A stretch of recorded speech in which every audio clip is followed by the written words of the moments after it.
Welcome back to The Difference. Are you somebody that's looking to build a business, to create legacy, to really get in the investing space? The conversation that we have today with founder of Otzi, Michael DeLuca, is one that you will never forget. We really dove into what it takes to build a business, to scale a business. If you've been curious about exiting or even raising money, what do we do in terms of investing on the very highest levels? You are going to love this conversation. Tune in, subscribe, and let's go.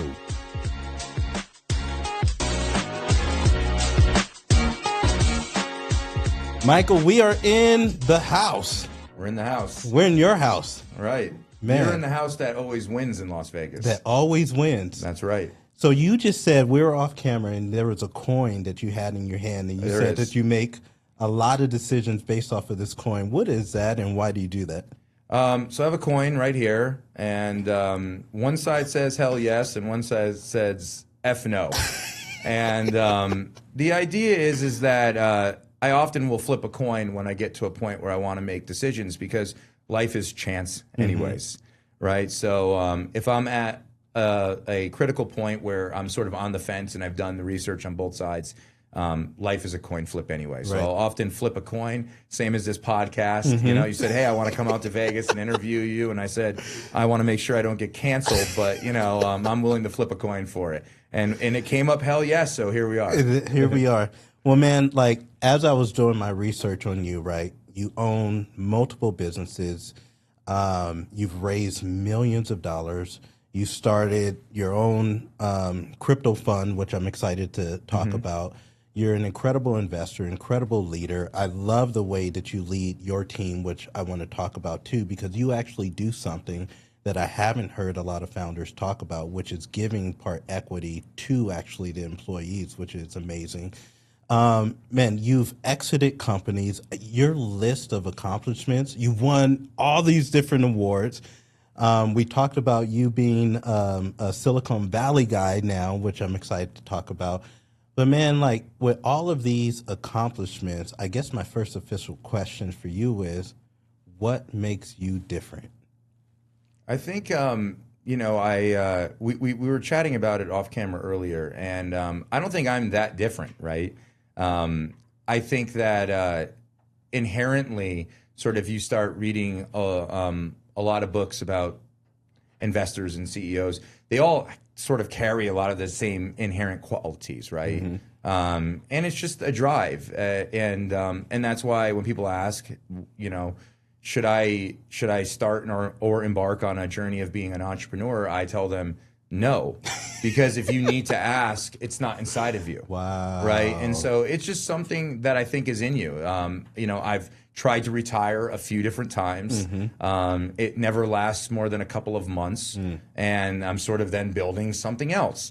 And so, like, it's just, I do what I love. I build, and when you build stuff that's for people, and you're building in an alignment with what people want, which is demand, you end up building things that are useful. And when a bunch of people come on and use your products, you're able to sell them, and they make revenue, and then I get bored and I do it again. You know, so it's not, there's no complication to it other than my passion is building and building useful stuff that people intend to use. Not the greatest thing that was never used. So, I mean, you talked about drive. Go into that a little bit, because you don't just build stuff, man. Like, and you don't just do stuff small.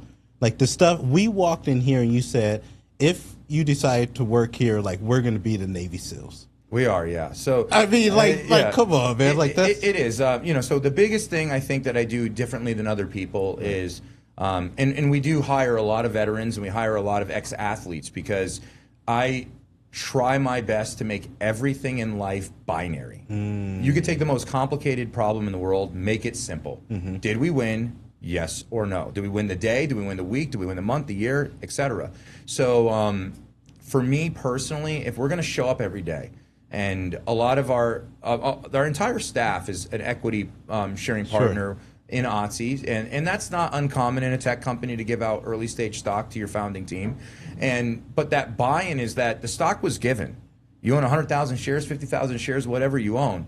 It's up to us whether the stock goes up or down. Yes, right. And so if we're going to show up every day over this elongated period of time, 4, 5, 6, 7 years before an exit, and an exit's going to come in selling the company or an IPO, why don't we do it and win? Yeah. So that Navy SEAL idea is that every time I bring someone on, I say, listen, I've had two different types of employees my entire life. The type of person who wants to come here, do an amazing job, and go home and live their life with their family, and that's great. And then I've had other people that come in and they say, I want to take over and become an executive here, and I want to become a head of growth, and I want to become, and they have all these aspirations to do something bigger. And if you come to me and you tell me that, it's like Navy SEAL training. Yeah, I'm going to come after you and bring the heat. Woo, let's go. You can ring the bell at any time and go back to your desk, and the torture will stop. But if you want that, I will push you like the head coach of an NFL team and get greatness out of you. Right. And so I've built a lot of great people over the years that have gone on to amazing companies, as well as the ones that are here that are working on our projects really with cool us. Things. So, you could show up every day and you could not keep score. Right. But that which doesn't get measured never gets achieved. Well, you told me off camera, you said not that long ago, you really didn't. Maybe, I don't know, I feel like this drive probably was already there. Right. But you kind of didn't know what you wanted to do. You went to the Army, you got out. Like, where do you think this type of, I'm going to be a coach, I'm going to push you, I'm going to raise you up, I'm going to have the best, like we're really getting after it. Where did that part of you really come from? It's interesting because it's a progression of career, I think. In the beginning, it was very self-interested. I cared about myself, right, and wanting to become something more. I knew from an early stage of like a kid, I read like a book, I was like 13 years old, How to Become a CEO.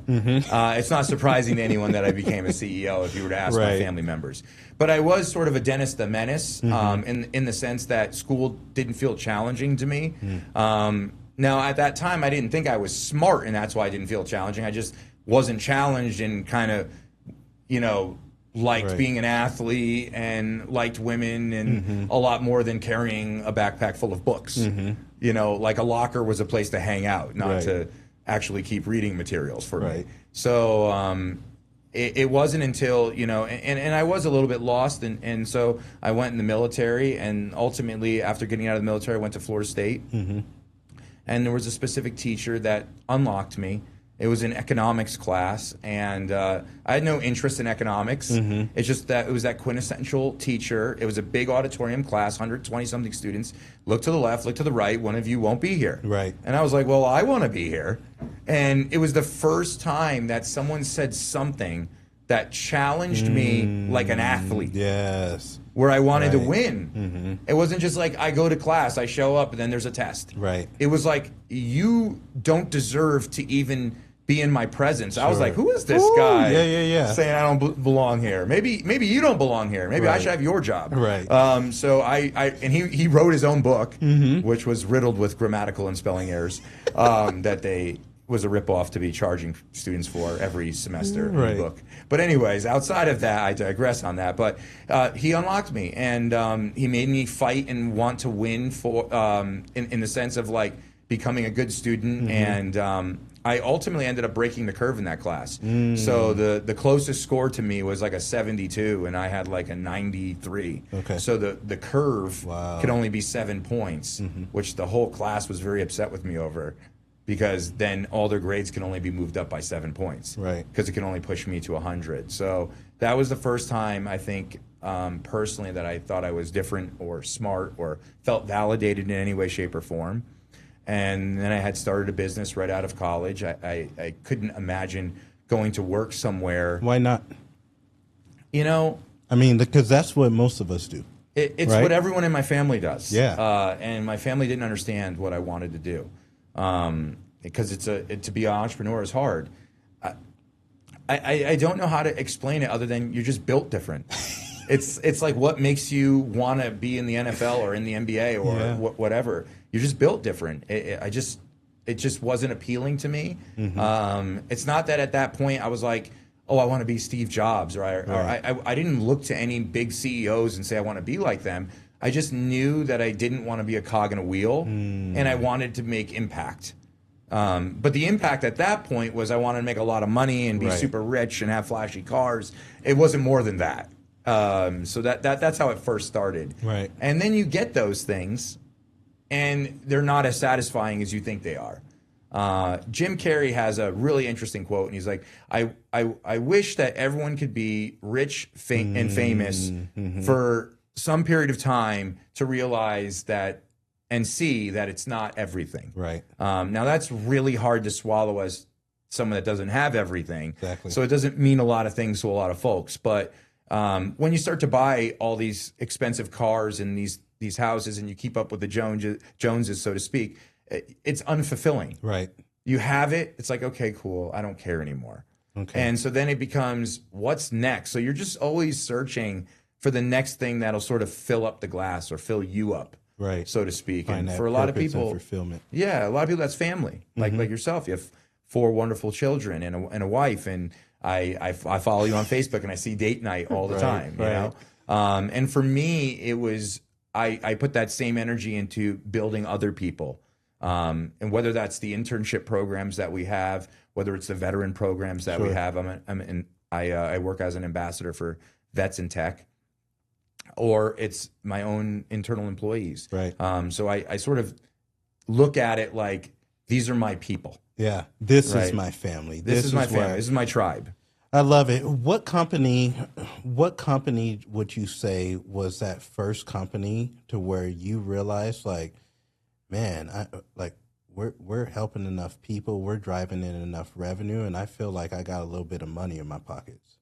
Red Carpet was really the first company that a business partner and I, his name is Dave, we purchased the company in 2017. Okay. And we had a Wow, similar... so not that long ago. Not for Red Carpet, no. So we had a different company called VIP in Vegas. And so we were doing the same thing over the same time period, but Sure. Red Carpet was just bigger than us. Yeah. So we were the David and Goliath. And so there was this inflection point that I was speaking to my partner. I said, look, the company's for sale. We could either dump a ton of money into marketing, double down and go after them and try to, beat them out, or we can just have an M&A here and we Right. can acquire them. And we acquired them. And at the time, we were going through, we got regulated in our space in Las Vegas. And so you had to get a gaming license Sure. to do business with the casinos. So they had already had the license before us. So it just made sense to come in and adopt their brand and sort of roll up and consolidate everything. So we ended up purchasing them, but keeping their brand as Yes. the flagship, so to speak. So, and that wasn't that well. I mean, it was being sold because it was sort of a downturn in the market in 2015. 2015 was great. It was the Floyd Mayweather Pacquiao fight. Yeah. And Vegas was on fire. Yeah, so it was great because the fight was here and it drove in a lot of traffic, potential but then 17 was kind of soft. 16 was soft as well. And so the owners of Red Carpet were like, maybe it's like we're in our 50s. Maybe it's time to get out of the nightlife space. And so we had taken on the company, but we used every dollar we had to buy it. So now you buy it and you're buying a company that was for sale for a reason because the sales are soft. There wasn't another $1 million or anything else to now put into marketing. Sure. Everything was a guerrilla effort, very grassroots, organic growth. And my partner at the time was kind of like, this isn't for me. Yeah. I bought this. Let's use it as an ATM machine. Let's take as much cash as we can because maybe it won't be around in 3 years. Sure. And I'm an ecosystem builder. What does that mean? So I'm the kind of guy that I want to build a community. I want to build a team. I want to build employees. Like I'm not going to run a company where, it was very seasonal in the beginning, in the sense of like Vegas is really great in April, May, June, July, August, September. And then there's conventions in the winter, but when there's no pool, Right. it's just not the same place in the winter and it gets cold here. Right. And so we were a seasonal business, and prior to purchasing it, what would happen is they would actually lay off half the staff, just like any seasonal business would, right? Like the pools would close, we'd lay off half the staff, we'd hire a whole new half the staff every year. Right. And so when I bought the company, I was like, I don't want to do that anymore. I want to go through everything with my Here people. you are disrupting things again. Disrupting, yeah. And so that is, that's a challenge. We own 50/50, and all of a sudden I'm like, hey, I'm going to carry this extra $500,000 of payroll through the winter, and that's going to drastically affect what you take home. Now, why did you want to do that? Why not stay with the same game plan, playbook that everybody in this industry have been doing? Well, I mean, you think about it, like imagine, we're going to go back to sports analogies again, but we could talk military talk or sports analogies, but would it be conducive, do you think, if every offseason a team lost half their players and then they had to start all over again and learn the playbook and all the thing? Right. So it didn't seem like the logical way to scale and build over time. Even though economically it seems like it makes sense, though, because you obviously are not having the same amount of revenue. Right. So one of the first things we do to cut expenses is, unfortunately, lay off people. Right. Yeah. So even though we said earlier the math isn't mathing, right, like to keep them, it feels like the math isn't mathing. No, so you're absolutely right. So when I say the math doesn't math, that would be like in the short term. So now we're looking at, as I always mention, my mind races into the future by years. So in the short term, no, it made absolutely no sense, and he was right every day of the week, including Sundays. Right. And I was wrong in the sense that, like, hey, this is a partnership. It's you're business partners. You're married, so to speak, and I am drastically affecting sort of the financials around what we purchased together, and we could have been using that capital to drop into marketing and trying to grow. And I was like, look, the first thing for me is if I have good people, I can mold them, I can work with them, and I can turn them into what I call 10X employees. Sure. And so I wanted the opportunity to do that. So the very first investment in my mind was carry the staff and let me do what I do. Yeah. Let me build men and women that can go to war with us. And it took a couple of years. Yeah. To the point where he was like, this bet didn't pan out the way I wanted it to. And so 2019, actually, November of 2019, I bought my partner out. And like 3-4 months later, we're closing for COVID. And that was just so devastating on my end. Great for him. Because basically we were laying off everybody anyways. And the whole point of buying him out was to keep everyone. So it was definitely a hardship, but over the course of the time, we were able to 10x the revenue. Yeah. Go into that. How did you do that? What did you do when you guys came in? Because obviously the company was losing market share, was losing revenue. You guys bought it. What talents did you bring in to infuse that company to scale? So for me, the business is very retail. So it was a business where, and it was a big business, it was already doing, at this time, maybe around 20 million in revenue. Okay. And so, but it was very retail. It was very like individuals coming to celebrate something in Las Vegas. You and your wife coming. There's only so much money you and your wife are going to spend, right? Even if I get the whole trip. And it was a lot of bachelorette and bachelor parties. And so as a corporate guy, one that loves enterprise, I took the company enterprise. So I was like, look, and to give you just a concept of the sheer amount of people, the average group is like 7 to 10 people. So let's call it 10 for easy math. I would have 150 groups a weekend. Oh, wow. 1,500 people that I'm in charge of on the schedule every weekend, 20 hosts that are out with all the clients, and then a back office sales team selling these experiences, and then the hosts facilitating it.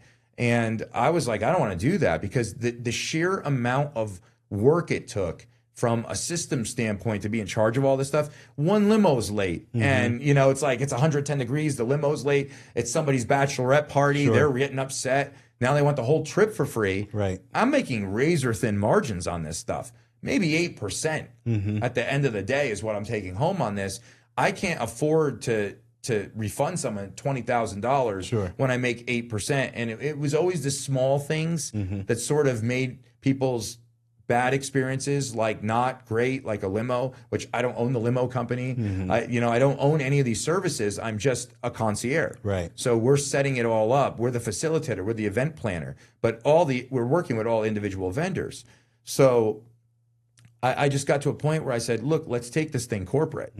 So instead of selling to a bachelorette party, why don't we sell to a corporation that's coming here for a convention?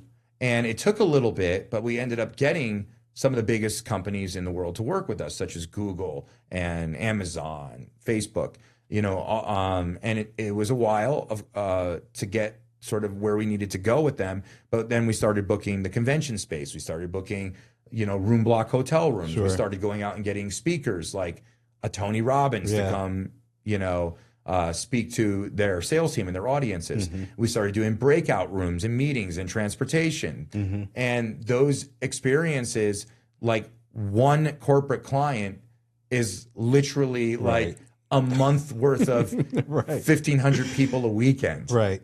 And so I ended up building a scalable system. It took about 45 minutes to make a contract. We built an entire Salesforce system that took that time down to 5 minutes. And we just went after big LinkedIn campaigns, going after just corporations. And so today we're high net worth travel and corporations. There it is. Boom. I have a guest this weekend. They're footballers, soccer players, footballers out of the UK. And so when is this happening? Sorry. Upcoming weekend. Yeah. Cinco de Mayo weekend. So, but the table number that my client wants, Ryan Reynolds is on that table at Omnia. So we'll see how this plays out. Right. But we're trying to bump Ryan Reynolds off. So Ryan, you got to go, bro. Ryan, you got to go. Deadpool, you're out. Yeah. So we'll see how it plays out. By the time this episode comes out, we'll have to do a follow up whether I got to bump him. That. But that's what we do. Okay. So for the high net worth individual, I make the impossible happen for them. So everything is usually already sold out by the time I get the phone call. You want 50-yard line seats. You want the premier box. I had a client ask for the owner's box at the Super Bowl here in Vegas when we had the Super Bowl a couple years ago. And I got it for them. How? A lot of money. Money talks.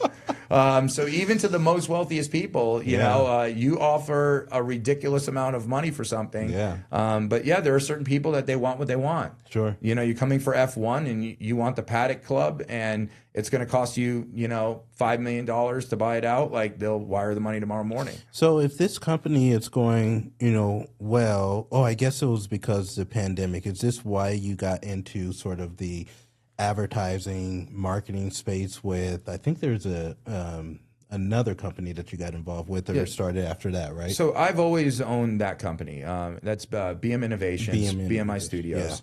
And so what I do for a living is advertising marketing. That's who you are. Ecosystem marketing. Right. I drive sales revenue, ROI. Yes. And so that's sort of my ethos. So that company has basically everything I've ever purchased and worked on, that team has come with me through that journey, right? It. So that's just what we do. Yeah. So it's just coming into a company and overhauling and applying those principles, and that team comes with me into it. So I've always been a large ad agency at enterprise level, and we deal with some of the biggest brands in the world for that, and Red Carpet is just no different than that. It's just another client of the ad agency, as well as Otzi.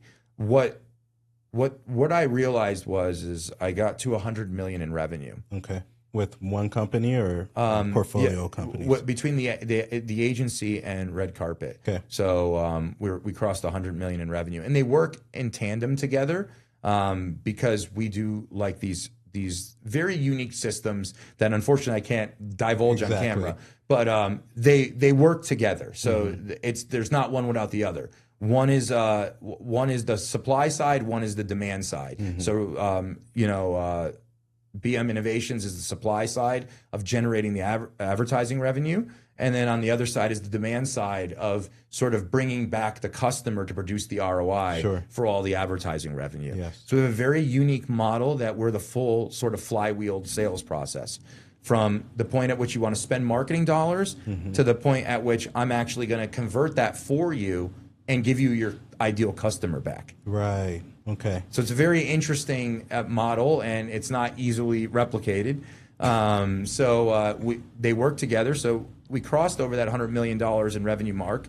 And then I said to myself, how do I go to $1 billion? Very first world problem. Yeah. But, Why would you say that to yourself? Well, if you're not innovating and growing, in my mind, you're dying. So it's like, if I'm not trying to go from 100 million to $1 billion, what am I doing? I cannot just exist. I saw a meme a while ago, and it was a picture. On the top of it was a private jet, and the bottom of it was a Lambo, and it says, I'm not here to make a living, I'm here to make a killing. And so it's just, I show up, I want to win. Like, it's like I already did the one thing, now it's like, what's next? The goal post keeps moving. Sure. It's further and further and further. So I can't hit these milestones and not make more. Sure. Yeah. So let's talk about Otzi. Okay. Because this is how you and I got introduced. Yes. A mutual friend of ours was telling me about Otzi, and he knows that, I'm looking for companies to invest in, so that you would really enjoy it. What is Otzi? Why is it, making such a dent? I see you all over the place. I asked you off camera. Right. So are you a Silicon Valley guy now? You're like, yeah, kind of. You know what I'm saying? Yep. Like, so tell us the idea, really where that come from, Sure. and what the journey has been so far, and why you think this company is going to be one of the next best things that's out there. Yeah. So I'm a guy that, as I was telling you before, in the most crude way, if it can't 100x, I don't mess with it. That's right. So it's just, I gotta have, some people call it the moon bag, moonshot. I've gotta have something that I'm doing that is capable. So where does the drive really come from? It comes from the ability that there is something that I'm working on that can make a global material impact so large that I can do something for legacy. So I really like the word legacy. Yeah. And having done something where someone has made a Wikipedia page about you. Now, of course, I can make one about myself, but I'm not going to do that. Right. Because I want to do something that's materially impacting, that other people decide to do that. So I had to do something that I thought could IPO, Right. could be the next $1 billion idea.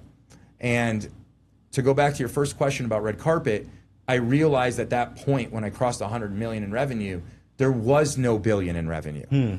It could not scale. Right. It couldn't hyperscale. Hyperscale. It could scale. It could grow 20%. Like, red carpet will be around for 20 years Right. this month. It was a couple days ago. It just Wow, celebrated its 20th anniversary. And so 20 years to get to that, I don't want to spend another 20 years to just double that, right? So that was the inflection point that I said, okay, if I'm going to keep showing up to work myself, because the company already has a president, has an entire executive team. Red carpet sales team. does. It does, yeah. Okay. It didn't really need me anymore. So if I'm going to show up, I want to work on something that can get to $1 billion this time. So that was Otzi. And what Otzi is, it stays in the same travel space. Sure. But it's experiential travel. And it's not just for the high net worth, it's for everyone. Yes. And then it bridges the gap of social. So what I was realizing as I was during the pandemic, I was doing nothing all day and I was on social media. Which, by the way, during the pandemic, he got a freaking trailer or something. RV, yeah. RV, traveling the country, but maybe we'll dive into that. But Right. Funny stories from the pandemic. Yeah, so here I am. I'm trying to build something big, and I don't have the idea. I have like fragments of an idea. I don't know what it is yet.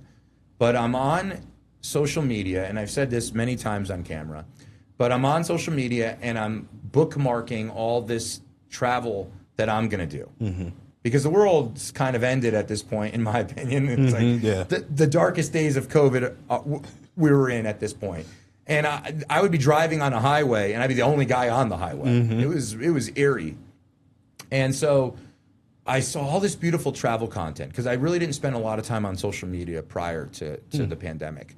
And I was like, wow, people are like next level with making content, drone footage. Like, it was like, imagine waking up here. And then I would look at it and I'd be like, waking up where? This guy didn't put where it was. How much does this cost? Like, you'd see those overwater bungalows. Like, someone just jumps from their overwater bungalow, dives into the oceans, like underwater fish, you know, looking through their living room. It's glass bottom floor. And so I'm like, where is this stuff? How do I book it? What does it cost? Now, at some point, I was skipping things, just assuming that they were costly. Sure. And so if you're looking at that overwater bungalow and it's in the Maldives, that's going to be 10 grand a night. Right. But there's a very similar experience in Thailand for $400 a night. But nothing tells you that. Right. You have to do all the research. You have to go be the detective, right? You got to read the reviews. And I said, I wonder if because I'm already a travel agency, can I build an OTA, an online travel organization, agency, like Expedia? Sure. And we would be the Expedia. And we'd get hundreds of thousands of vendors that wanted to be seen, put their products on there. So think about it like Airbnb. Right. It's individual people that own their own homes putting them onto the platform. So these are Bob's Kayak, you know, Jim's Jungle Adventure, whoever's Napa Valley Wine Tour, right? And we're in 170 countries. We have 350,000 experiences. And I said, now I have to find a way to get all these experiences exposure. So do you kind of look at this stuff like, because I've heard you say this multiple times, I don't feel like you think like, I don't think I can't do it. It's like, how do I do this? How do I do this? Who do I need to talk to? What team do I need to build? Who do I need to call? How much do we need to pay? Like, that's a shift. That's like literally you hit the nail on the head. That's everything. So as even a kid, I never looked at a Lamborghini and was like, must be nice.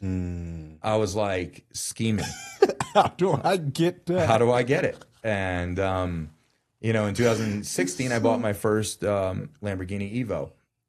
So the Huracan. And so that experience is sort of how I do everything. It's like no thing that exists in my mind, my delusional reality is unaccomplishable. It's like, here's a problem. Now what's the solution? Sure. And then I start breaking it down like a research paper. And just like you just said, I just dissect it and say, okay, who do I need? What do I need? What resources do I have to deploy? Like, what's it going to cost me? Like, and then I start doing the math on it and trying to make it make sense for me. So it's exactly how I approach these things. And so the only difference between a really big goal that's long-term, takes time, and something short-term goal, like waking up and making your bed, is the time it takes to get there. And most people are unwilling to give the time. Sure. Because it's a nuisance. Like anyone can get up and make their bed. Sure. Right? Can you make your bed for 1,000,000 days straight? I mean, that's like a lot to commit to. Yeah. And so like as humans, we just don't like to commit to very long-term, tedious things that don't provide instant gratification. So if you could put aside the time that it takes to get to something and just say, you know what, I'm going to look at it every day. I'm going to show up and do the right things at the right time. You'll get there. Yes. And so that's sort of where I look at stuff. So for me, it was like, okay, how do I get all this beautiful travel content that's already sitting on Instagram and TikTok? 755 million posts on just the hashtag travel. 250 billion video views. Everyone's making the content. Now, how do I get them to bring it over, put it on Etsy, and connect it to that vendor who wants the exposure? Right. So I'm linking creators. Yes. And creators are everyone, because there's every walk and perspective of life. Sure. If you're taking a vacation, you have 4 kids. That's a different vacation than what I take, or even what you take when it's just you and your wife. So the perception at different income levels, how many children do you have? Do your children have special needs? Is this a romantic getaway? Like, is it a boys' trip to go golfing? All these vacations are very different, and they're very different from the eyes of the perspective of the individual. Sure. Same from a review. Right. I hate reviews because I don't know who left the review. Yeah, Is this person like trustworthy? me? Yeah, are they like me? Are they Right. the same demographic? Do they have 100%. kids? Do they not have kids? All are of they that a matters. CEO? Or yeah, I never thought about it like that. So I understand the problem that the vendors have. Right. What is the problem that the creators have? So the creators have sort of the challenge of they're making all the content and they're not monetizing it. They're not making any money. Right, they're making money from it. So unless you're a big influencer, you're not making money from your content. 99% of everyone on social media is not making money. So I said, you know what? I'm going to have them bring it over, connect it, and then what I'll do is I'll split the commission with them. And so I'll incentivize them to make content and share it with the world. Yes, sir. And so on average, as a platform, we make about 20%, and we share that half of that with the creators, so they make 10%.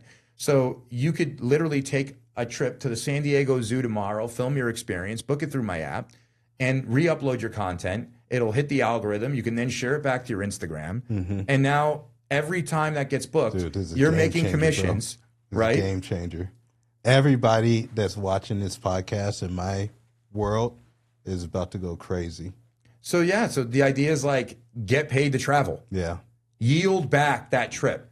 Go take that $10,000 Disney trip, film it, throw it back up on my app, share it with all of your followers, and obviously within our own algorithm, and get exposure. And it's like, hopefully by next year, you've got yourself a free one. So, bro, what you're saying is true, but as soon as I hear you say app, I think, where's this money coming from? And it's going to be a lot of it. Right. So, I guess talk about raising money then.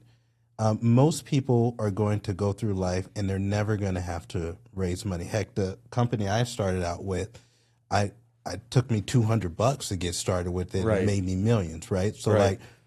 like, what is that process? Was that something that was scary for you? And like, for me, the average human being, I'm not even going to think about this process because what's going to stop me is I don't have the money. Right. And so like raising money is its own beast. I was very bad at it when I started. Everyone told me no, hundreds of people. Right. And I've said this on podcasts before. I hired a CEO coach.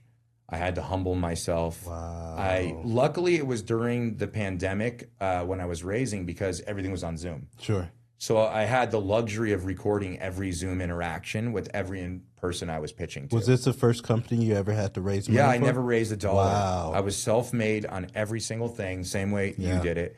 And so I couldn't understand because I was already at a point of like, I've exited, I'm successful, I run businesses, I have employees that work for me. I'm like steadfast, I'm a community leader. It's like, what do you mean you're not giving me your money? It didn't make any sense. You're like, I'm Michael. Like, Right. I'm going to figure stuff out. Right. And is so so it was, true. but it was like way more complicated than that. And I didn't understand that I have to like really make a human connection with someone. It's not just because like, oh, I have a nice watch, I have a nice car, I'll give you all my money. Right. And to be honest, when you really look and evaluate things at the highest level, you sort of get this, what have you done for me lately thing. So what I mean by that is like, it's like golf. Like you hit one good shot, but then the next three suck. Like, it's like you're not finishing and winning a tournament. So even though I'm coming from success, that's one piece. Yeah. It's still, I'm going to evaluate this thing as if it's nothing. Right. And I'm going to let it stand on its own 2 feet. And so does this thing make sense? And so I had to learn that I had to make that thing make sense. Yes. I had to pitch that thing. So Otzi had to stand on its own 2 legs outside of my past success. And I had to connect with people on a lot of different levels and sell to them. And these are retail, they're accredited investors, Sure. but they're retail. They're not, Right. they're not private equity. They're not venture. And they're all different. What was your first round? How much were you looking for? So the first round I raised at a $10 million value cap. I raised 1 million. 1 million. Okay. And do I just like put people's names down on a piece of paper, like family and friends and dudes? right. Well, that's called the with? family and friends round. Right. And so so the minimum check size in that round for us was 50,000. Okay. And we actually closed the round in 6 weeks. We raised that $1 million after 6 months of getting all no's. Really? Until I hired the CEO coach and then trained and then really. So it had to become a skill. It like literally 100%. Yes. Because, It's like you can go on stage tomorrow and you can just not connect with an audience. Right. Right. It's really difficult to have enthusiasm, be charismatic, look you in the eye, ask for your feedback, accept the feedback. Especially when you have been really successful without it. Yeah, it almost makes it harder. It's like, bro, it almost makes it harder. Why the hell do I have to cater to you? Yep. Let me show you the books. You know what I mean? Man, so let me give you the receipts. Yeah, let me just come. Let me show you the accounts. Like, right. What are we talking about here? And it's hard. But that's the job. Leaning in, making every person feel special, heard. Sure. And certainly there was a lot of great feedback and questions. And so the other iteration was like in the midst of all this, ChatGPT had come out. And if you're not 10xing your life and yourself, you're in trouble. But so now I was able to take all this feedback and feed it into ChatGPT. And I'm like, hey, make rebuttals. Sure. And so I started to prompt it and work with it. And like, so now one of the scariest things about pitching from like a stage, which I've won a few contests now in my day, and you're competing against really, really intelligent people. Sure. But sort of the hardest thing and the scariest thing is not the pitch. The pitch is very controllable. Okay. So whether it's 5 minutes or 10 minutes, you're going to study that. You're going to work through it, and you're going to deliver it. And you could do that all in the comfort of your own home. But then there's the real scary part. And the real scary part for most people is the 20-minute rapid fire Q&A, which happens at the end, which could be a panel, it could be the audience, it could be like Slack channel getting lit up and people just and you have no idea, you're just standing up there like, and you're going to field everything from everyone. So it's a lot like you just got to get the reps. Sure. So because I got so many reps and 100 and something no's, all the no's, I calculated that list and I worked through that list. Now it's like you could put me on any Q&A panel and let them rapid fire me all day long. I've literally heard it all. Yeah. And so I have an answer for every single one of those possible questions and scenarios. And it's just because of the reps. Dude, you could make an SOP for that and put that into a document and sell it to the most 100%. remarkable human beings. I would shoot, you name the price. I would pay it. Well, it's also like a prompt of like, you know, I talk to ChatGPT every night for an hour. Like put in the AirPods, I talk to it.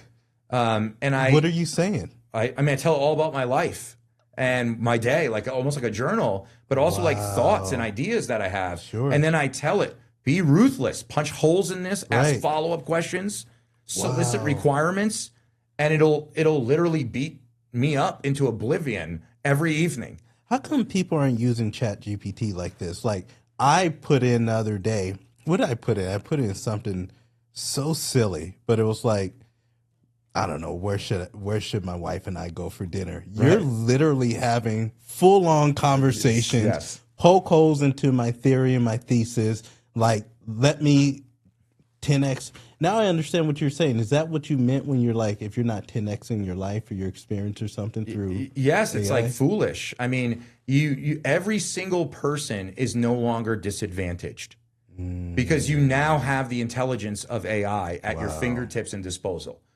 Like, you know, you have to come on this podcast, you have to have the ability to, you know, rapid fire and say things, but, you know, behind the scenes, you have that power. And so like, I'm going to go in there and I'm going to say, look, I want to build a new feature. Wow. And I'm going to say, this is the way I want to build it. I want you to solicit requirements from me, ask follow-up questions, provide clarity, and it'll start doing it. And now I say, from a solutions architect perspective, I want you to evaluate all of our business needs. And then it does that, and now solicit more requirements from me, and it's drawing it out for me. And then I say, now I want you to draft a technical analysis of this as a technical architect. And now it does that. Now I say, now provide an approach of how I would integrate this with my systems, and I upload an entire document of all of our systems that we use at OTSI. Yeah, mind is blown. When I go to the development team, I have a fully built out multiple page PowerPoint presentation with the exact approach that I want. Now I tell them, does this look good? And, you know, in the first few months, it was like, no, this is not how we would do it. Now it's like, yeah, that's what we're going to do. Yeah. It's there. So it's only as powerful as the questions you can ask it. Mm-hmm. So I'll give you a prime example. Can you say something like, what questions should I be asking you about this? Yes. Like, what am I not asking that I don't know? That's exactly what you should do. So you should, when you start, you understand the first things that you're giving it is what's called a prompt. Mm-hmm. So you should start by saying, I want you to help me build a prompt. Wow. Because you're not going to write the best prompt. Right. So the first thing you're doing is you're telling it what you want to do, and you want to build a high quality prompt that solicits requirements, punches holes in your theory, like all these things. And then it'll spit out a page prompt. And then you can put it into different modes. You can put it into search the web, do deep research, provide citations. Like, then once you get all that back, then you could like say using these data sets or these KPIs. Right. I want you to perform an analysis of whether I should do it or not. Give me all the pros and the cons. So for somebody who hasn't been doing this, how late are they on the game? I don't think you're late in the game, because I think it's like a very, like, even though, you know, millions and millions of people have adopted it, they're adopting it like asking like, what should I get my boyfriend for his birthday under $30? Right. You know, it's like nonsense, right? Like, and like, I'm like upset if I'm at OpenAI like paying for this compute power, for this like nonsense, because this is like very expensive compute power. Mm-hmm. And in fact, I saw OpenAI released a statement the other day like, please stop saying please and thank you, because you're wasting compute power to cost us millions of dollars for the AI just to respond to you and say no worries, right? You know. All right, so hold on, because I really want to pick your brain on AI in general. Go back to raising money really fast. So first round, raise $1 million after getting told no for freaking 6 months or whatever it was. Do you remember the first person that put some money in? And then what did you take away from that? Were you like, man, all right, I got the juice now. Like, let's go to the next person. I feel good. It's so fascinating, because it's like, when you're desperate, as you know, people can just smell it on you. So true. It's that aura. And then when you don't want anything from anyone, everybody wants your phone number. Mm-hmm. So it is like a domino effect. One once falls, they all fall, and the round moves progressively quickly. And so, yeah, I do remember there was sort of 3 people that all put in around the same time. Mm-hmm. So the first person was a previous business partner of mine. I came to him and I said, listen, you know, we've worked together for years. I want to see you X Factor. I think this is the X Factor. I'm going to put a lot of my own capital into it. So I think you should put in 50 grand if you have it. And so he put in 50. Then Jim Weglin, the other guy's name is Noah. So Jim Weglin still works with us to this day. He was an intern of mine. So he was an intern from UNLV, the Information Systems Master's Department. He completed an internship with me, worked for a year for me, and then he went on to work for Aperio, which was a Salesforce development company, and he worked for Boeing, Blackstone, Volkswagen. And he was very successful at that, and he actually came back, moved back to Vegas from Seattle, and he's like, what are you working on? And I'm like, I'm working on this project. And he's like, I would love to invest. Yeah. So he put in 50. So then there was the first 100 of the million. And you're like, we're moving now, baby. Let's go. Then he introduces me to another guy named Rob, who's become a friend of mine. Rob, I actually it was interesting. So I was making a donation to the sheriff at the time. His name was Joe Lombardo. And so a buddy of mine introduced me to Joe, who was running to become our governor. And so I was like, I would love to meet the governor. And it wasn't crazy, but it was an amount per head to go to dinner. And so I had 2 seats, came with 2 seats. And it was it was only 20 people in there, but it was, he won. He's our governor. Yes. Who I got to have dinner with. So I asked this gentleman named Rob, hey, would you like to come with me? So he doesn't know where we're going. Right. And here I am taking him out to dinner with the future governor. And there was a lot of big hitters at the table, as you can imagine. Yes, sir. Big names here in Vegas and in Silicon Valley. And so at the end of that night, he's like, who are you? Yeah. Who says that? Rob or the governor? Rob said that to me. It was the governor, actually. I had him rolling because I was telling him the RV story. And he liked that story. But because this is coming right out of COVID during that time period. But Rob, so the governor's laughing. I'm getting more of the attention. And so Rob, on the way home, he was like, because we both live in the same complex, high rise. He was like, who are you? Like, what do you do? And he goes, what's left in your round? And I said, well, there's about 900,000 left. He goes, put me down for 350. Nah. And you were thinking what? So I was like, wow, this is crazy. Like, I've only spent a few hours with this guy. And so then it was like, okay, now I have 450,000 of it. And then it was like, all right, now that there's momentum, now I'm going to do outreach. And I started working the phones. So how do you do that then? Because I think one of the hardest things to do to raise money is to find the people that have the money, right? And to get in contact with them and stuff like that. So is it just you going to people that you know and say, hey, who do you know that invest in companies like this? Or how do people get started with that? It is, I wish there was like a rhyme or reason. It's literally everybody and anybody.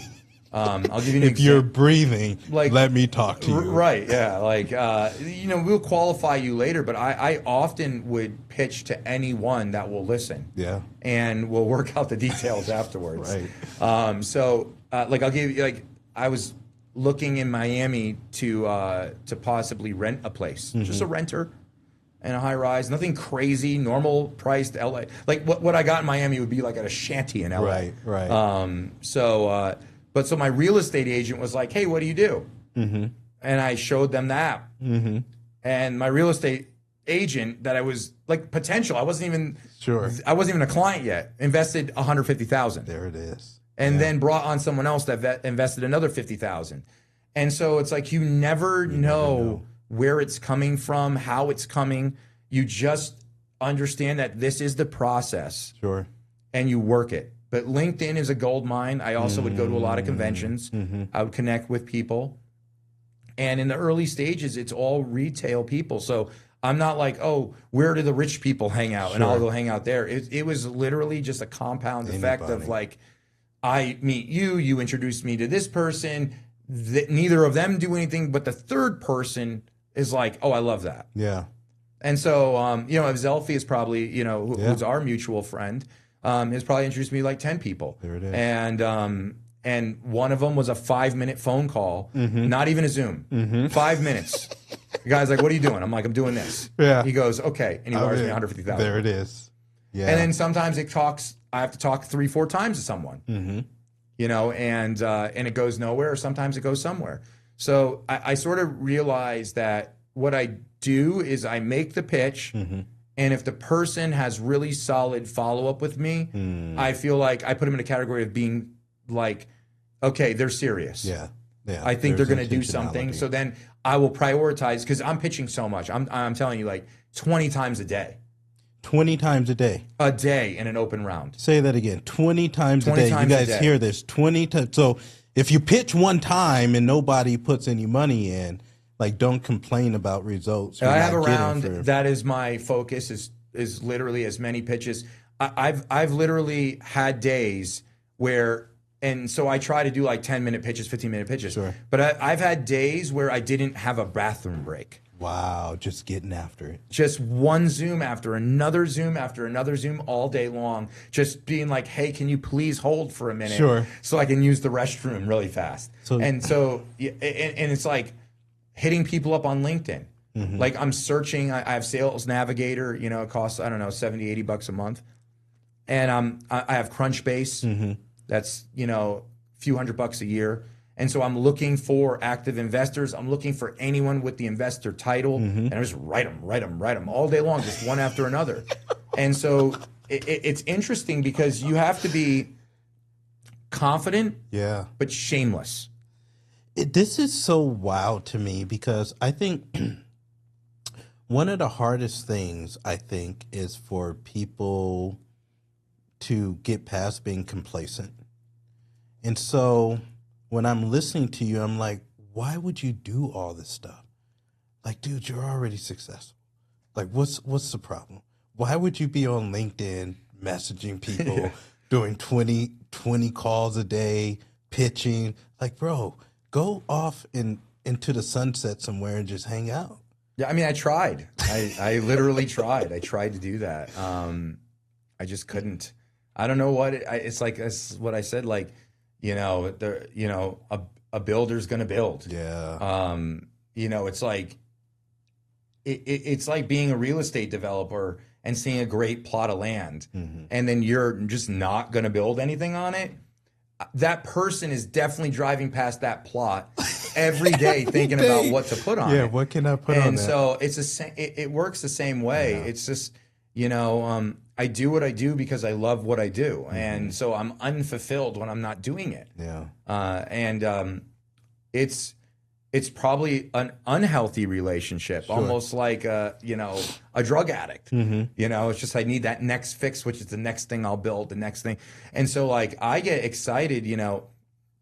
I actually sent our staff because we just hired 3 new people that are starting next week, and I sent our staff like a draft video of like I forget which team it was, but like everybody in the draft room was like freaking out because they got the pick. Yeah, it might have been the Jaguars for Travis. But so I was like, this is the energy I want to see out of you guys when we draft someone new. Yeah. And it's like, that's cool. Right? But like, that's what it means to me to bring on a team member. It's like we're bringing on these people that are going to alter our trajectory. Yes. Like these are 10x people. Like this is the draft, baby. Like like, I want you fired up, you know? So it's like, but I get fired up. Yeah. It's not just, oh, I'm hiring another person who's going to push paper. I'm like, every person that I hire, I think that this is the person that's going to win me the Super Bowl.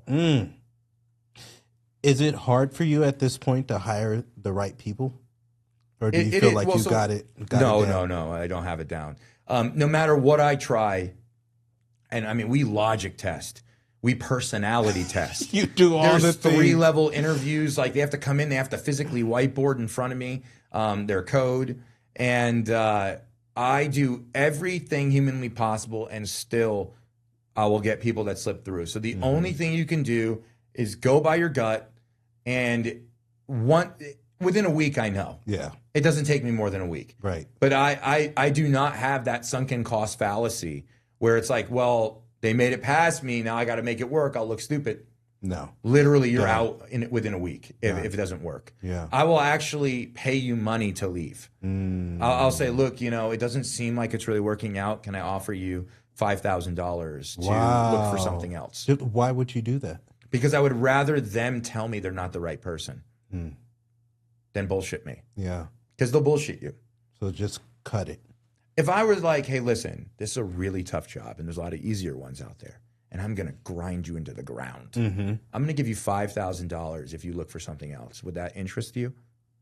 Yeah. If that person cuts themselves for me. Sure. They're like, yeah. Yeah.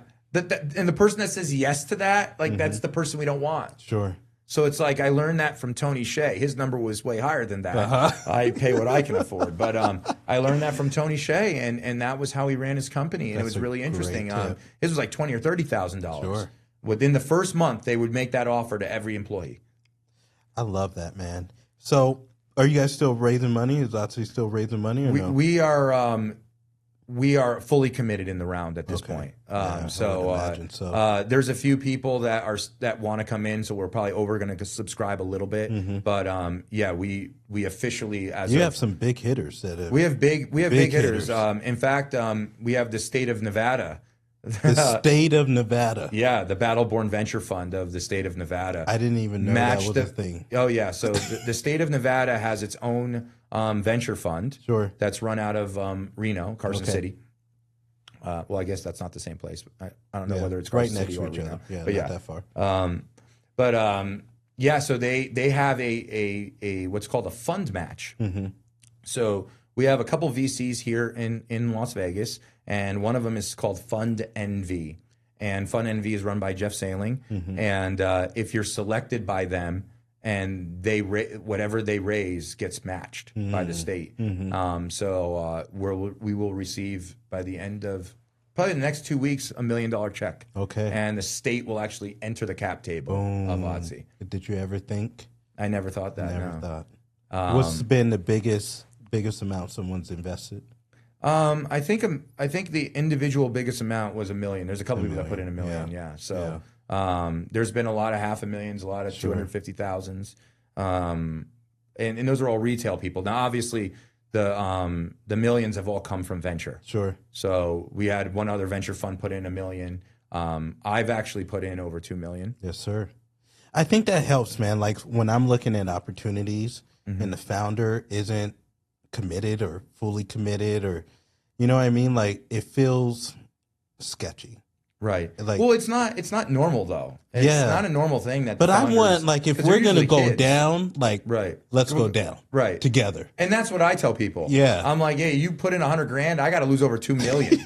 It's like, I'll tell you what I don't want to do is lose $2 million. So I'm going to do everything possible to not lose that. So, you know, I tell people that, but it's a rarity. I don't think it, for the retail investor, I think it might weigh a little bit more. Sure. But for a venture fund, it weighs nothing. Yeah. It's whether it's literally, they have different analytics. I mean, they don't really care what you know, it has to be able to 50x. Yeah. You will not raise venture money at all if you do not have a clear path on the TAM, SAM, and SOM. Sure.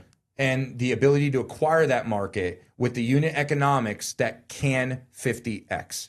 So when you got your first venture money, I know you already believed in it, but when the first venture money came in, did you think like, oh, yes. Yes. Yeah. What was that like? Every stage of the process. So how did I end up investing at first? Because everybody told me no. And I was like, I'll show you. I'll put it all in myself. Yeah. It wasn't because I wanted to do that. Right. Now I want to follow on. Right. But in the very beginning, the goal was to raise other people's money. Right. OPM, other people's money. Sure. And so it was just a lack of ability to understand how to raise capital at a really high level that I just had to put the capital in. Sure. And I had it to do it. So I was like, well, I'm not going to slow the project down. I'll just keep getting more momentum. And so again, it was a few things. It was number one, learning how to connect with people and how to say the right stuff and cleaning up your pitch deck and all those things. To then also, I'm building a momentum because I'm putting in the capital that's building sort of the MVP in the background. So by the time I was ready to actually raise that 1 million in the first round, the friends and family round, I also had a working prototype. Yes. Which before that I had a napkin. Right. With pictures on it. That's got to help. Yeah, it helps. Yeah, because people are visual. Right. So, and then so it was like, then we did a pre-seed round where we raised another 2 million. And then we did, and then we just completed our seed round where we raised 5 million. Come on now. So it's been a beautiful journey, but yes, every single time money exchanges, it makes the belief stronger. Yeah. Now, some people say, well, revenue and traction. Yeah, I love that too. You know, we have a lot of users on the platform, and so we're beating out our conversion rates by over 1%.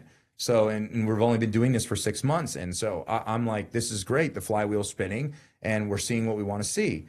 But also, it's like the way a stock works is a stock works by someone else looking at that and seeing value in it. Sure. So the most important thing for me is traction, revenue, and capital. Traction, revenue, capital. So I have to gain traction. Traction brings revenue. Sure. Revenue brings capital. So that's the math equation. Right. So for me, it's like the third part of that equation is capital. Now, capital is debt in a sense. So people are like, why do you get excited to raise capital? You're giving up equity. You're taking on debt. Whatever it is you're doing. But it allows you to hyperscale. So, and it also is the final step in someone saying, well, I see value in this, so I'm going to exchange my money for your equity. Yes. I like that. Yeah, I like building the first steps so you do the third step. So every time someone does that third step, whether it's retail, accredited investors, it solidifies the strength of the project even more. Yes. And yes, venture then becomes the last key sort of part of that. Yeah. And then Series A is really the next round. That's really the big one. That's a big one. Talk a little bit about exiting, because I'm sure there's a strategy in place for Otzi, but I think you've exited before, right? Which probably is giving you some encouragement for when the time is right for this company. Yeah. So, Stephen Covey has the 7 habits of highly effective people. And one of the habits is, don't start anything without knowing the end. Sure. Without knowing the end goal. So for me, I'm not going to build anything that doesn't look like there's a path for an exit. Otherwise, what are we doing? You're building a lifestyle company. My time, yeah. And there's nothing wrong with a lifestyle company. But as we talked about, if it can't 100x, say it the way you want to say it. Yeah. Well, I'm not fucking with it. So that's where I'm at now. So I have to see that. So the only way it can is if it can exit, and that's in the terms of an IPO or in a merger. So I've got to identify from the very beginning, which in my case is Booking.com, Airbnb, Expedia Hospitality Group. Those 3 big players own about 80% of travel. Sure. The goal would be to exit to them, and in the billions. I want it to be a unicorn.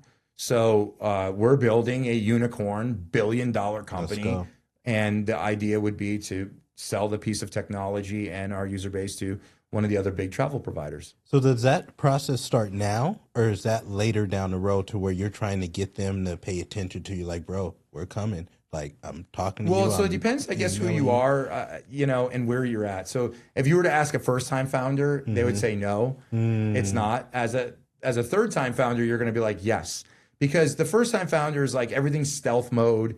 We're everything's our IP. Right. And when you do it a bunch of times, you realize that it's all a hunk of junk until it isn't. So it's like there's nothing to, like, I share everything. Like the first time I ever built something, I was like, everybody needs to sign an NDA or I can't talk to you. Yeah. Now it's like your first child. Now we don't even have one, right? Yeah, exactly. Your first child. Like everything's gonna bump everything's gonna kill that kid. The kid just coughs and you're in the ER. So it's the same thing. It's like it's your baby, but like when you do it a bunch of times, you realize like there is no real value unless there is value in the sense of like there's a bunch of revenue and a bunch of users, right? Sure.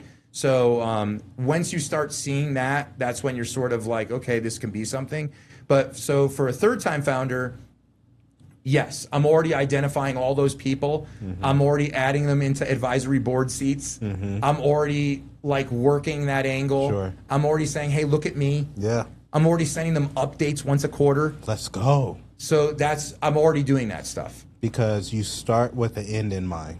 Exactly. And work backwards. Man, one thing I love about you is you're not just looking for people to invest. You are an active investor. I am. Like you're like really in the investing space and investing game. So what's your philosophy around investors? Because I've seen a lot of founders be really dumb with their money or just didn't even know what to do with their money. But you have a really interesting sort of investing philosophy and experience. Can you talk about it a little bit? Yeah, for sure. So obviously, I invest a lot in crypto, right? Which is the Wild West.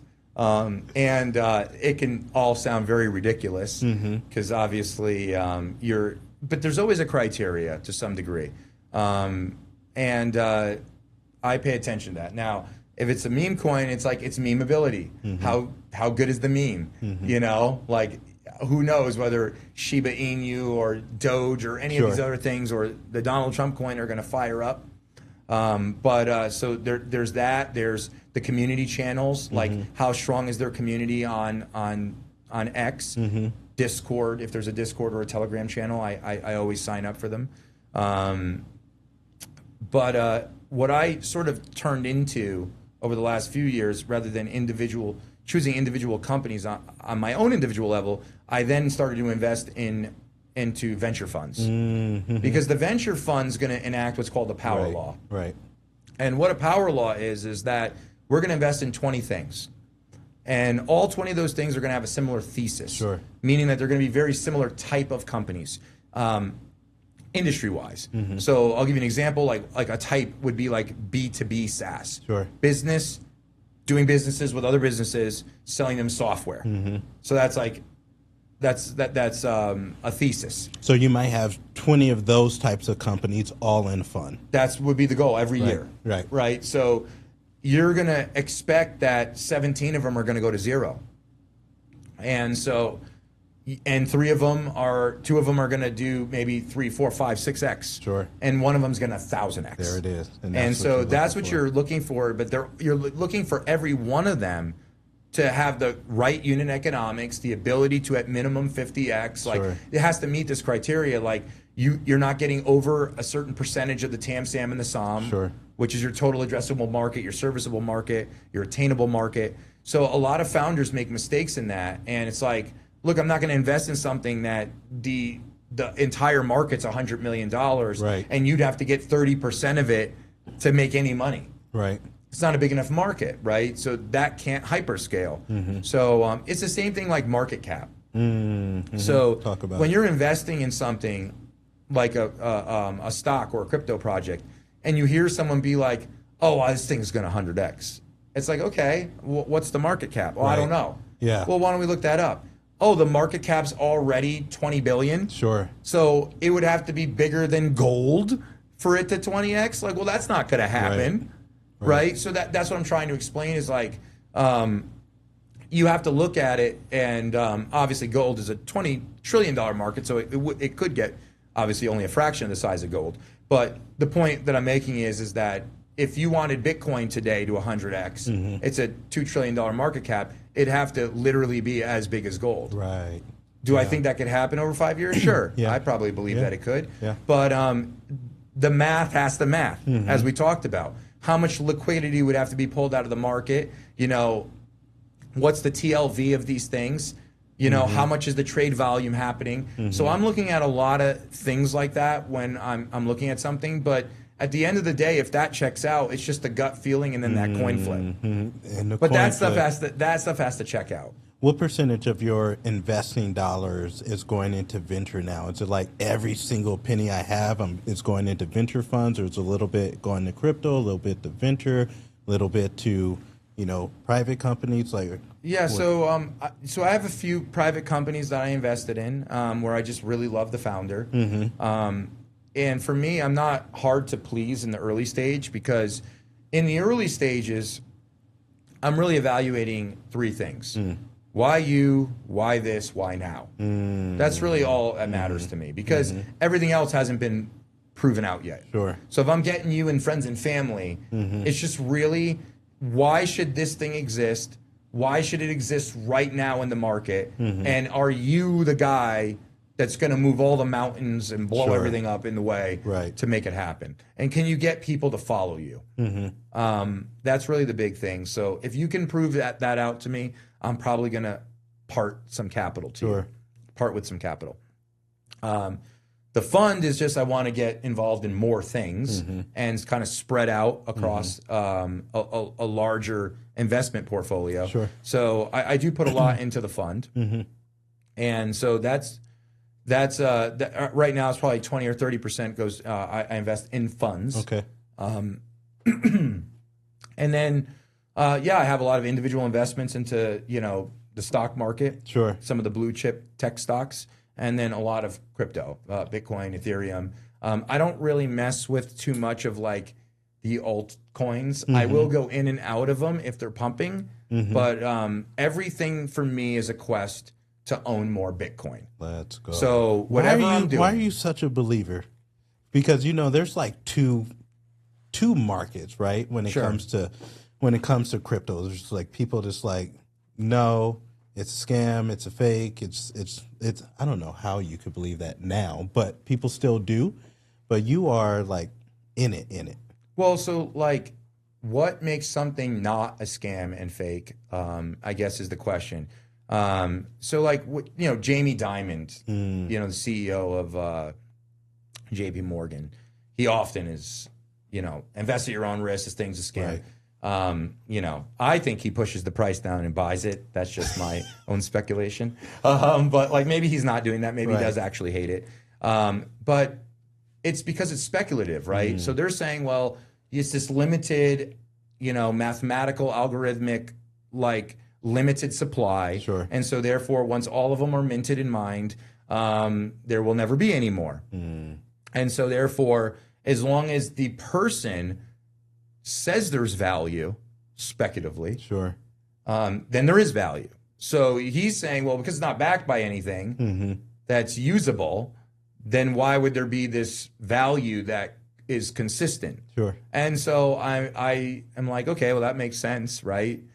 Who says gold is valuable? A bunch of people got together and said this is valuable, and they continue to have capital that goes in and out of it. Sure.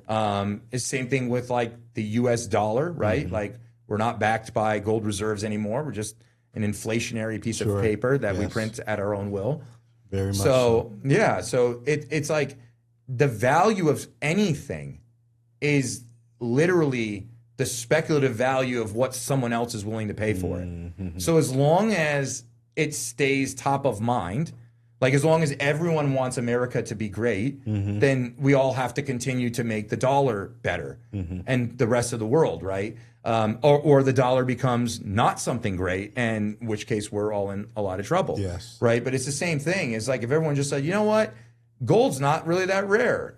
We're going to start mining asteroids, and that's way rarer. And then, the price of gold will inevitably fall if that becomes the case. Right. So Bitcoin works the very same way. As long as there's people that have collectively decided, we like this, we're going to store value here, it's always going to be valuable. And it's always going to eventually go up as more people store value. Sure. And I do think it's a great place to store value, personally. So no matter what investment I make, whether it's into a company through the fund, whether it's like into a meme coin, whether it's an XRP or anything like that, I trade in and out of them with the ability to gain some type of multiplier, and I buy more Bitcoin. And you buy more. So Bitcoin is it. Yeah. It's all the quest to accumulate more Bitcoin. More Bitcoin. That's where I don't own anything else that I would store value in. Right. Last topic I'm curious about. So we've talked a little bit about ChatGPT, OpenAI, robotics. Okay. I know we were talking offline. I'm putting a lot of money into Tesla. I think you like Tesla as well. I do. I love what I think is going to happen with the robotics. Where's sort of your mindset around AI in general and, robotics? All right. So there's sort of three key factors when we're talking about AI, robotics. We have to put the third thing in, which is infrastructure. Yes. As I was telling you before. All of this has to be supported by energy. And so it takes a lot of power to make AI. It'll take a lot of power to create electric vehicles, right? So I see infrastructure being the biggest play over even the individual companies, although I am heavily invested in Tesla over the last sort of few weeks. It's really hard to do. But before I speak specifically about robotics, which I do think AI is here to stay, and robotics are the way of the future. The second I can have a Tesla robot cooking me dinner, I will have it. He will be buying my... I don't even want to order my groceries. I want the robot to take the Tesla and go get the groceries. Like, this idea, so like I bought a Tesla. My first one was but Elon's been honeypotting me on this entrepreneur mode that I'm waiting for. But this idea that you could take your Tesla and you put the Tesla on Uber and it would drive around and pick people up, and then it would keep track of all the rides, and then when it deemed necessary, it would go buy another Tesla. So like your main car would be pimping out Right. like other, Other cars. cars. It's like one day you just wake up and you like look in your driveway, there's like 8 cars deep, like running its own entrepreneurial program. And I'm like, I'm sold on that. Yeah, like that's kind of passive income. So I do think it's the future. And you look at just the ability of like the infrastructure of like the charging stations as you stopped and you drove here. I think that it's only going to get better. I think from a robotic standpoint, I mean, we already have, robot dogs that are disarming bombs that are on the bomb squads. The drones have gotten out of control, crazy good. Warfare is changing forever based on the technology that's being built. And I think I think education is going to be the next big reform. We're going to be educated by artificial intelligence with non-bias, non-partisan. Right? Like learning what you're supposed to learn. Right. So I think it's fascinating, and I do the same thing every day. Is like I said, I'm speaking to it, I'm learning from it, I'm increasing my knowledge base. Even for you. You could go on there and say, look, I want to make X amount of podcasts. I want you to build me 10 hooks, do this. You could take all of this footage, you could drop it into Opus. Opus will identify all the critical, engaging things that we talked about. Sure. It'll cut it all up. You can literally put it into another AI platform like Magic, and then it'll make all the posts for you. Unbelievable. It's already done. This already exists. It's already there. You can already do all of this stuff. Right. All the B-roll footage, you can generate it with AI. You want to have all your cutaways. So it's there. It's just not widely adopted. Now, the adoption is going to take a little bit more time because of, I would say, privacy and legal issues. So like big corporations have like anti-AI policies because they just, they don't want you taking their entire financials, dropping them into ChatGPT and like giving that and exposing that data. But I think as we figure out how to privatize a lot of these LLMs and find trust in that, the same way we have privatized servers, that's going to be the future. Wow. So everybody get ready for robotic dogs and robots in your house to help you clean up and stuff. No, dude, I'm all in on it. I'm all in on it. I don't know, but I'm all in. I mean, listen, if you could have a Tesla robot mowing your yard, meal prepping for you. The one thing that I think is interesting, so I have these existential conversations. I don't know where it ends up. But I feel like the advancement of technology should buy back our time. So I'm always interested in the fact of like, how come for hundreds of years throughout the Industrial Revolution now, up until now, did we make such crazy progress with machines, obviously robotics, artificial intelligence now, yet the work week it's still the same. It's not even the same. It's worse. Yeah. Right? Like now it's not 40 hours, it's 60 hours, it's 80 hours. Now you don't get to retire at 68, you're retiring at 72. Sure. Like, it's like, why is this getting worse? Yeah. Like, so I think in the future, and in the conversations that I have, that ultimately I hope that it buys back our time as humans to let us be human. Yes. Right? That's what I hope happens. Now, I have friends that think that humans would cease to exist if not given the purpose, which is we like to build and create monuments and do all these things. So he thinks once that we take that away, sort of our minds will, I don't know whether it's rot or just we lose a lack of purpose in being. But I think that we've evolved past that. And so I would like to see, everyone get back their time. And so we're working shorter days and enjoying more time with family and friends. That's what I hope it does. We'll see. Man, well, on that note, brother, man, thank you so much for allowing us to come in and hang out. Michael DeLuca, everybody, you guys go check out Otzi and everything else that he and his team are doing. I'm not going to be surprised if they have $1 billion+ exit and really make their imprint on the world and legacy and really go out there. Thanks for tuning in to this episode of The Difference. We will see you soon.